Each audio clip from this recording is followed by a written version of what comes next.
हर दिन रोजरी बिंदी करने वाला कोई भी कभी गुमराह नहीं होगा।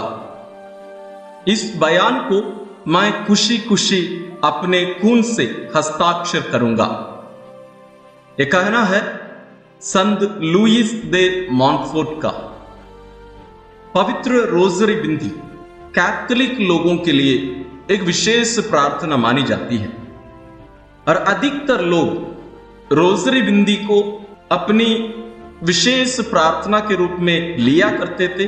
शायद आज रोजरी बिंदी करने वालों की गिनती कम होती जा रही है। तो आज के इस एपिसोड में हम पवित्र रोजरी बिंदी के बारे में, उसके इतिहास के बारे में, उसमें बोली जाने वाली प्रार्थनाओं के बारे में, उसके इतिहास के बारे में हम आज देखेंगे। Greater glory of God YouTube channel में आपका स्वागत है। पवित्र रोजरी बिंदी विशेष रूप से बहुत सारे संतों की विशेष प्रार्थना रही है। शायद ही ऐसे कोई संत होंगे जो पवित्र रोजरी को अपने विशेष प्रार्थना के रूप में प्रयोग नहीं किए होंगे, लेकिन इसका इतिहास और इस रोजरी बिंदी में प्रयोग की जाने वाली प्रार्थनाओं के बारे में शायद ही हम बहुत सारे लोग जानते होंगे। इसलिए आज आइए हम इस पर थोड़ा सा मनन करेंगे। रोजरी ये वास्तव में मूल रूप से अंग्रेजी शब्द नहीं है। फ्रेंच भाषा में रोसायर इसका मतलब है गुलाब का बगीचा, और लतीनी भाषा में, लैटिन में रोजारियम यानी गुलाबों का मुकुट या गुलाबों की माला। इन दोनों भाषाओं में से, इन दोनों शब्दों से रोजरी शब्द अंग्रेजी में बनाया गया है। तो रोजरी शब्द का अर्थ ही गुलाब का बगीचा या गुलाबों का मुकुट या गुलाबों की माला है। तो अगली बार जब भी हम इस शब्द का प्रयोग करें, हम इस मतलब को याद करेंगे। रोजरी बिंदी को सामान्य रूप से लोग एक रट रटा कर बोलने वाली एक प्रार्थना के रूप में लेते हैं। एक कोई केजी जाने वाली बच्चों की प्रार्थना के रूप में गैर कैथोलिक लोग दोष लगाते हैं। लेकिन यदि हम रोजरी बिंदी की जो ढांचा है, जो स्ट्रक्चर है, यदि उस पर हम थोड़ा सा मनन करेंगे, उस पर थोड़ा सा हम मूल्यांकन करेंगे, तो हमें पता चलेगा कि पूरा ये पवित्र वचन पर आधारित एक प्रार्थना है या प्रार्थनाओं की प्रार्थना है। आज हम पवित्र रोजरी बिंदी में हम प्रभु यीशु के संपूर्ण जीवन को मां मरियम की संगति में उनके साथ मिलकर मनन करते हैं हम, और वो भी हर भेद पवित्र वचन पर आधारित पवित्र वचन से लिया गया एक भेद है। और ऐसे 20 भेद या रहस्य है। इन 20 रहस्यों को 4 खंड में, 4 ग्रुप में बांटा गया है। जैसे हम जानते हैं, आनंद के भेद, ज्योति के भेद, दुख के भेद और महिमा के भेद। ऐसे 4 खंड में ये 20 रहस्य बांट कर रखे गए हैं। उन सबको हम जानते हैं, उनके बारे में हम आने वाले दिनों में हम अलग से मनन करेंगे। लेकिन हम यहां देखते हैं कि प्रभु यीशु के संपूर्ण जीवन को मां मरियम के साथ मिलकर मनन चिंतन किया जाता है। उनके विशेष घटनाओं पर मनन चिंतन किया जाता है। तो आइए हम इस रोजरी बिंदी में प्रयोग की जाने वाली कुछ विशेष प्रार्थनाओं के इतिहास पर थोड़ा हम मनन करेंगे। उन प्रार्थनाओं में से प्रमुख प्रार्थनाएं इस प्रकार हैं। प्रेरितों का धर्मसार, हे हमारे पिता, प्रणाम मरिया, पवित्र तृत्व की स्तुति, प्रणाम रानी, फातिमा की प्रार्थना और मां मरियम की स्तुति बिंदी। ऐसे हम 7 महत्वपूर्ण प्रार्थनाओं को रोजरी बिंदी के अंतर्गत हम देख सकते हैं। सबसे पहले प्रेरितों का धर्मसार। इसका इतिहास यदि हम ढूंढें तो हमें पता चलेगा, जैसे उसका नाम है प्रेरितों का धर्मसार, ये प्रेरितों का दिया हुआ धर्मसार है। यदि हम पुराने विधान में जाएं, योशुआ का ग्रंथ अध्याय 24 पद संख्या 2 से 13 में हम देखते हैं कि इस्राएली लोग प्रतिज्ञा देश आने के बाद ईश्वर के साथ अपने विधान का नवीनीकरण करते हैं। वास्तव में हर साल उनको करना रहता था, आज भी उन लोग करते हैं। तो उसके लिए उन लोग एक फॉर्मूला यानी उनके विश्वास को वे प्रकट करते थे। और भी हम पुराने विधान में अलग अलग जगहों पर ऐसे ही हम देख सकते हैं। उसी प्रकार जैसे कि प्रेरित भी यहूदी थे, वास्तव में उन लोग भी जैसे उन लोग अपने धर्म ग्रंथ में इन बातों को सुने हैं, वैसे ही यीशु पर आधारित, यीशु पर विश्वास के कारण उन पर आधारित बातों को एकत्रित करके एक धर्मसार के रूप में हमें दिए हैं। और यह हम कह सकते हैं प्रेरितों की शिक्षा का सार है, जिस्ट या समरी। तो यहां हम देख सकते हैं कि यह कलीसिया का जो विश्वास रहा है, प्रारंभिक कलीसिया से लेकर अब तक, विशेष रूप से प्रेरितों का जो विश्वास जो आज हम तक पहुंचा है और आगे भी जाएगा, यह विश्वास, उस विश्वास का सार भी।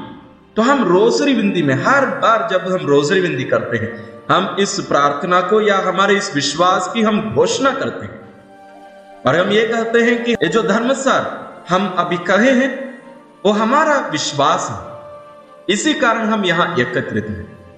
तो वो सबसे महत्वपूर्ण है। दूसरा है हे हमारे पिता। हम पवित्र बाइबल में इस प्रार्थना को देख सकते हैं। प्रभु यीशु स्वयं ये प्रार्थना सिखाए हैं। इसे हम विशेष रूप से मत्ती रचित सुसमाचार अध्याय 6 पद संख्या 7 से 13 एवं संत लूकस रचित सुसमाचार अध्याय 6 पद संख्या 9 से 13 में हम पा सकते हैं। लेकिन आज जैसे हमारे हाथ में रोजरी बिंदी के रूप में ये जो प्रार्थना का जो ढांचा या जो स्ट्रक्चर हमारे पास आया है, ये कहां से आया? वास्तव में हम प्रारंभिक कलीसिया में देख सकते हैं, प्रेरितों की शिक्षा के बाद जब कलीसिया एक प्रकार से लोग एक साथ आकर प्रार्थना करने लगे, उन लोग बाइबल में देखते हैं कि गाना, गीत है बाइबल में। विशेष रूप से एक संपूर्ण पुस्तक गीत ही है, वो है स्तोत्र ग्रंथ, साम्स। उस पुस्तक में 150 गीत है, 150 गीत। ये जरूरत के अनुसार यहां हम गीत देख सकते हैं, दुख में भी, आनंद में भी, खुशी में भी, या हम कोई समस्याओं का सामना कर रहे हैं, या हम परीक्षा में पढ़ रहे हैं, कोई भी परिस्थिति हो उसके लिए हमें वहां गीत मिलेंगे।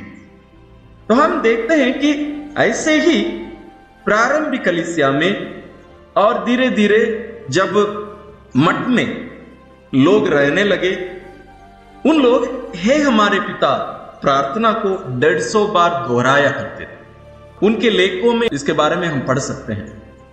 तो ये 150 बार, जैसे 150 गीत हैं स्तोत्र ग्रंथ में, उसी प्रकार यहां 150 बार हे हमारे पिता बोलने के एक प्रथा प्रारंभ हुआ। लेकिन धीरे धीरे हम देखते हैं जैसे अगली प्रार्थना है प्रणाम मरिया, वो भी हम पवित्र बाइबल में उसको हम देख सकते हैं। यह विशेष रूप से कहा जाता है संत योहन यफेसुस में यफेसियों के साथ रहा करते थे, ये इतिहास है। तो जैसे प्रभु यीशु अपनी मां को उनके हाथों में सौंपे थे, जरूर मां मरियम उनके साथ रही होगी। तो वहां विशेष रूप से मरियम के प्रति भक्ति सबसे ज्यादा यफेसुस में प्रारंभ हुआ।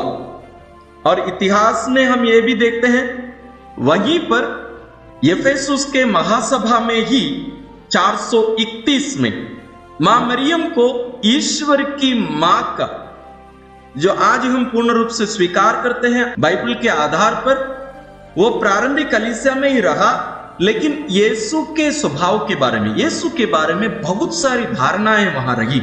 इसके बारे में हम पहले भी मनन कर चुके हैं। तो उस समय बहुत सारी गलत शिक्षाएं प्रारंभ की गई, जिसमें यह कहा गया कि यीशु वास्तव में ईश्वर नहीं है। और उनके जैसे आज हम विश्वास करते हैं एक ही व्यक्ति में दो स्वभाव हैं, ये सब बातें उस समय नहीं थी। यानी लोग वैसे उसको विश्वास नहीं कर पा रहे थे या प्रकट नहीं कर पा रहे थे उस विश्वास को, और गलत धारणाएं, गलत शिक्षाएं प्रचलन में थी। इसलिए उन सबको समाप्त करने के लिए एक महासभा 431 में एफेसुस में बुलाया गया। उस महासभा में यह प्रमाणित किया गया, घोषित किया गया कि कलीसिया इस पर विश्वास करती है कि यीशु ही ईश्वर है, वो पूर्ण रूप से ईश्वर है। यदि वो पूर्ण रूप से ईश्वर है, मरियम जो उनको जन्म दी वो ईश्वर की मां है। तो इसकी घोषणा एफेसुस में ही हुई थी। यहां विशेष रूप से मां मरियम की भक्ति ज्यादा प्रचलन में थी। उस भक्ति के आधार पर, जैसे मैंने कहा पहले 150 बार 150 बार हे हमारे पिता प्रार्थना को उन लोग दोहराते थे। और यहां एफेसुस में हम देखते हैं प्रणाम मरिया को उसके साथ जोड़ दिया गया। यहां लोग 150 बार प्रणाम मरिया प्रार्थना को जोड़ने लगे, यानी यहां जो पवित्र वचन पर आधारित है ये प्रणाम मरिया, इसके बारे में हम और कभी मनन करेंगे कि प्रार्थना कहां पाई जाती है और कैसे हम कह सकते हैं कि वास्तव में पूर्ण रूप से बाइबल के वचनों पर आधारित है, उसको हम और कभी मनन करेंगे। लेकिन हमारे लिए जरूरी है आज समझना कि ये प्रणाम मरिया प्रार्थना पवित्र वचन पर आधारित है और उस प्रार्थना को यहां के लोग शुरू किए एक प्रकार से, और धीरे धीरे धीरे धीरे वो प्रचलन में अन्य जगहों पर भी फैलता गया।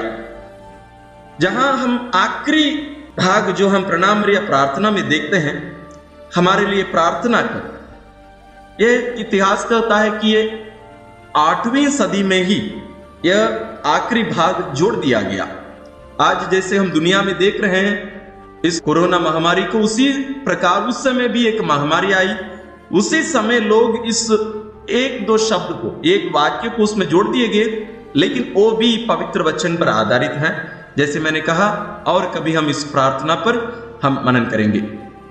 अगला है पवित्र तृत्व की स्तुति। ये क्या होता है? पिता और पुत्र और पवित्र आत्मा की महिमा होवे, जैसे वह आदि में थी, अब है और अनंत काल तक सदा रहेगी, आमीन। इसी को हम पवित्र तृत्व की स्तुति हम कहते हैं। इसे हम कम से कम 6 बार पवित्र रोसरी बिंदी के अंतर्गत हम बोलते हैं। यह भी पवित्र वचन पर आधारित है। हम रोमियो के नाम संत पौलुस का पत्र अध्याय 16 पद संख्या 27 में पढ़ते हैं, उसी एकमात्र सर्वज्ञ ईश्वर की अनंत काल तक ईसा मसीह द्वारा महिमा हो, आमीन।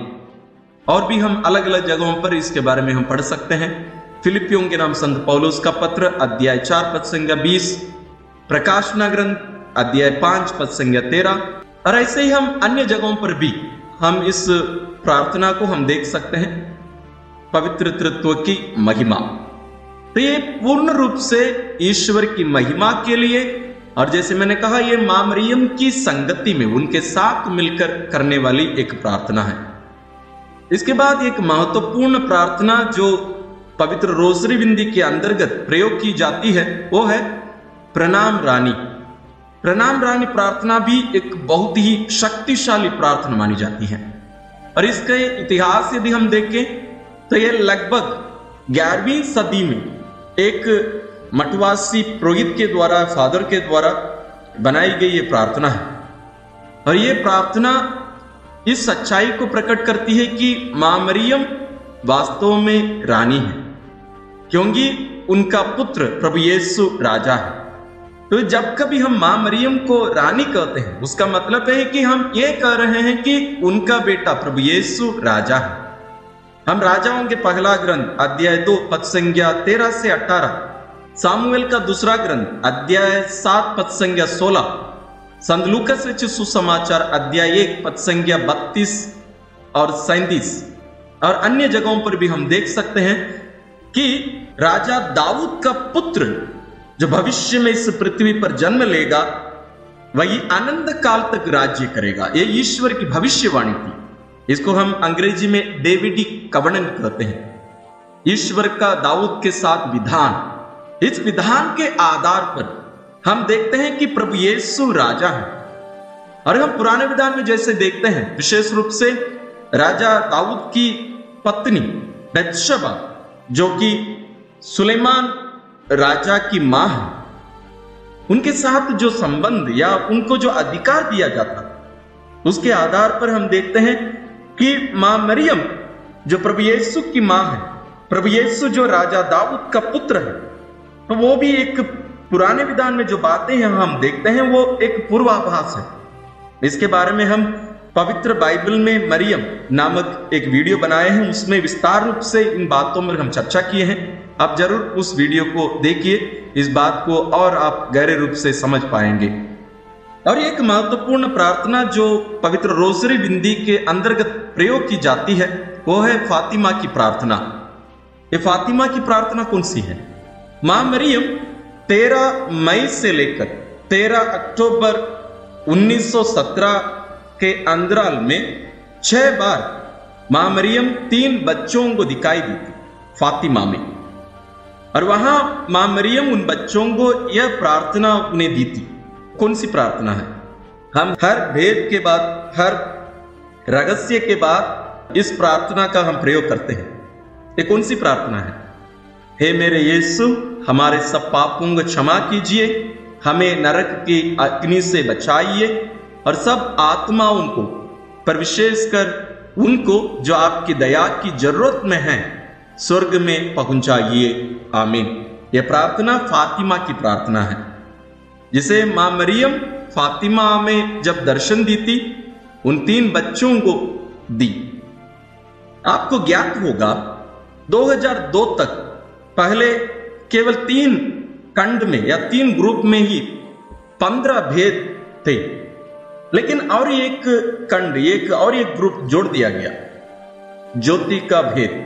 संत पिता जॉन पॉल द्वितीय ने इसको 2002 में जोड़ दिए, क्योंकि प्रभु यीशु का जो ईश्वरीय राज्य की घोषणा की जो कार्य है, उन रहस्यों को पहले रोसरी बिंदी में हम नहीं देख पाए थे। आनंद का भेद, दुख का भेद और महिमा के भेद ही थे, लेकिन यीशु का जो कार्य का जो रहस्य है वे सब नहीं थे। इसलिए संत पिता जॉन पॉल द्वितीय, जो कि पवित्र रोसरी बिंदी को अपने सबसे विशेष प्रार्थना कहते हैं, अपना फेवरेट प्रार्थना कहते हैं, वे इस भेद को कलीसिया को दिए एक प्रकार से। और हम देखते हैं इस रहस्य को, इस भेद को जोड़ देने के कारण हम संपूर्ण बाइबल को या विशेष रूप से नए विधान का हम सार, समरी या जिस्ट हम यहां देख सकते हैं। और आखिरी में एक बात ये भी हम देखते हैं कि ये हर जगह पर ये नहीं होता है, फिर भी बहुत सारे जगहों पर मां मरियम की स्तुति बिंदी भी रोसरी बिंदी में जोड़ दिया जाता है, जो कि मां मरियम के बारे में जो विश्वास है कलीसिया की, उसका प्रकटीकरण है। तो आज हम इस वीडियो में, इस एपिसोड में हम रोसरी बिंदी में प्रयोग की जाने वाली अलग अलग प्रार्थनाओं के बारे में, उनके इतिहास के बारे में हमने देखा, और मैं आशा करता हूं कि आप इनका प्रयोग करेंगे। और जब कभी आप इन प्रार्थनाओं का उपयोग करेंगे, आप इन बातों को ध्यान में रखकर उपयोग करेंगे। और आने वाले दिनों में हम पवित्र रोसरी बिंदी कैसे करना चाहिए और हर भेद का मतलब क्या होता है और इससे पूर्ण फल पाने के लिए हमें क्या करना चाहिए, इन बातों पर हम आने वाले दिनों में मनन करेंगे। और आखिरी में एक बात मैं जोड़ देना चाहूंगा, पवित्र रोसरी बिंदी कलीसिया के लिए इतना महत्वपूर्ण है कि इसे एक त्योहार के रूप में कलीसिया मनाती है। इस त्योहार के पीछे बहुत बड़ा इतिहास है।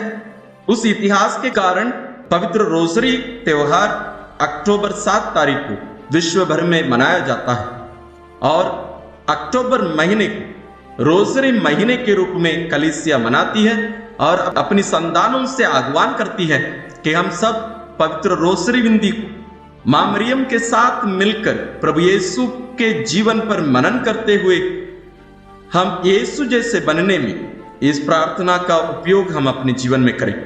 आइए हम मां मरियम जो आह्वान अलग अलग स्थानों पर जब दर्शन दी उस समय जो की, और कलीसिया भी हमसे करती हैं, हम उनके आह्वान सुनकर हम भी अपने जीवन में पवित्र रोसरी बिंदी को एक महत्वपूर्ण स्थान अपने जीवन में दे और यीशु जैसे बनते जाए।